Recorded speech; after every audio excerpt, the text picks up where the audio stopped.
মাসিমণির জন্য আর দিম্মার জন্য কেনাকাটা করতে চলে গেছিলাম কিন্তু আমরা আজকে বাঘাযতীনে। তো এর আগেও আমরা যখনই যা টুকটাক কিছু কেনার থাকে গড়িয়াহাট আমরা আর যাই না বা অন্য কোনো মার্কেটে যাই না, আমরা কিন্তু সবাই মিলে চলে যাই সবসময় বাঘাযতীন মার্কেটে। তো আজকেও চলে গেছিলাম সেই জন্য বাঘাযতীন মার্কেটে। তো গুটি গুটি পায়ে এগিয়ে যাচ্ছিলাম, মোটামুটি সেই সময়টা ফাঁকাই ছিল কারণ আমরা পৌঁছেছিলাম 6টা সাড়ে 6টার মধ্যে।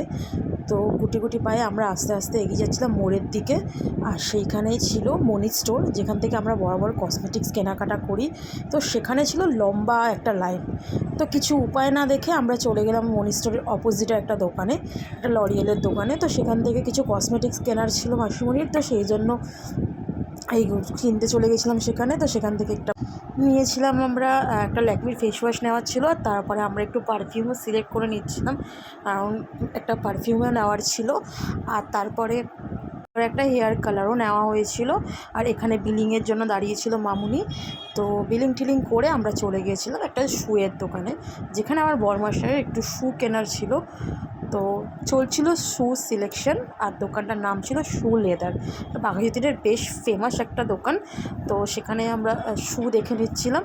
অনেক কেনাকাটা, অনেক ঘাটাঘাটি সব কিছুর পর কিন্তু আমার বরমাসাই একটাও শু পছন্দ হচ্ছিল না, সাইজে বড় হচ্ছিল, ভীষণ ঝামেলা। তো আমার অবস্থাটা দেখো।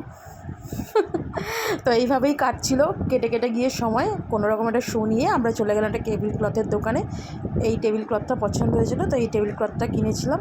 দেন তারপরে চলে গেছিলাম একটা আন্ডার গার্মেন্টসের দোকানে। তো সেখান থেকে জিনিস নিয়ে তারপরে চলে গিয়েছিলাম গীতা স্টোর্সে।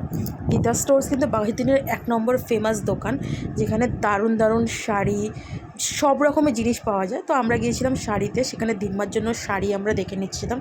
তোমরা জানিও বন্ধুরা যে এর মধ্যে কোন শাড়িটা আমরা নিয়েছিলাম দিম্মার জন্য।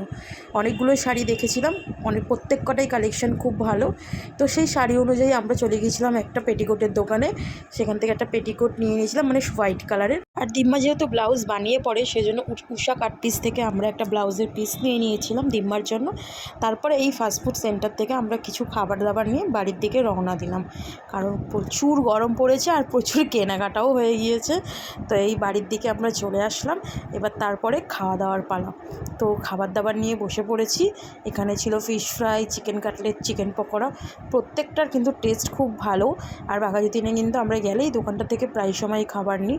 আর তোমাদের কোন পোর্শনটা ভালো লাগলো অবশ্যই জানিও কিন্তু। Thank you.